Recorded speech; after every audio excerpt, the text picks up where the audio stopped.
So could you tell me in 30 seconds what Far UV Technologies is about? It's Far UV technology. It's krypton disinfection lighting. And so what it's doing is it's killing any of the microbial, pathogens, the bad guys, the viruses, the bacteria, the fungi that we've known for a long time are not good for you, with very narrow wavelengths of light.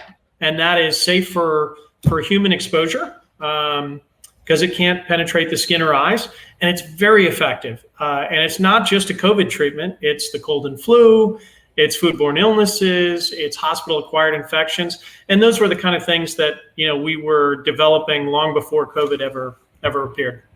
You were developing this even before COVID, right? Before the pandemic, right? Yeah, we started developing this under contract with NASA for foodborne illness, things like E. coli or Salmonella. And then we started working with the Army, looking at hospital-acquired infections like MRSA and C. diff and things like that. Really, Far UV light is agnostic to the type of microbiological pathogen that might be out there, whether it's a virus or a fungus. And so, as we're looking at schools now, it's certainly not only COVID, it's the common cold and flu, it's strep throat, it's pink eye, it's all these things that have plagued us for years. And now we can find ourselves completely protected or substantially protected from those in our environments. How you came up with the idea of using a very specific UV light to combat these pathogens living around us actually right now, right?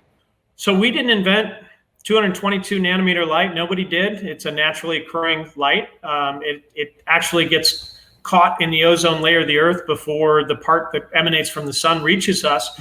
But the development of these lights, started in academia as much as 40 years ago. It wasn't until about 10 years ago that the research really accelerated, though, as people kind of had almost that 3M aha moment, like they had with Post-it notes, where they realized, oh, well, the glue isn't very sticky, so is that really good? Well, in this case, the light isn't really that strong. It doesn't penetrate deeply into anything. So is it as good for semiconductor cleaning, things like that? Airplanes, buses, public transport, do those also have a potential to buy the product? We have a technology and licensing agreement with Boeing, where we are producing a high-powered wand for cockpit disinfection. And so the natural extension of that is to go into the airport terminals. Final question, PJ, okay. How many Far UV lights do you have at home? So, I've had one in there for a long time. We've had them at home whenever we've had sicknesses, because right now I'm like, well, hey, what if it's COVID, right?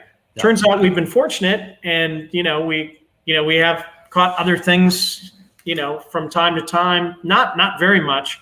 But when we do, there are practices that I think could protect your family for a short-term thing like that. And then it's like the thing in the background. You can bring it out, have one in the kitchen, have one in the bedroom or something like that, and do that. But it's not as much. It's really more, I think, geared toward public places, high occupancy places, schools or churches or auditoriums, public facilities. Whether it's a transportation terminal or whether it's grocery stores, restaurants. There's a lot of different areas it can go, and it's just a ton of different areas. But in my own house, not that many. I did experiment with a lot of them. Early on, I was like, oh my goodness, let's wand down everything and let's do all this. And I don't think that's as much it, because at the end of the day, if I turn around and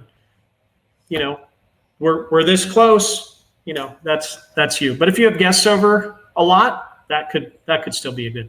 PJ Piper, Far UV Technologies CEO, thank you very much, and great having you.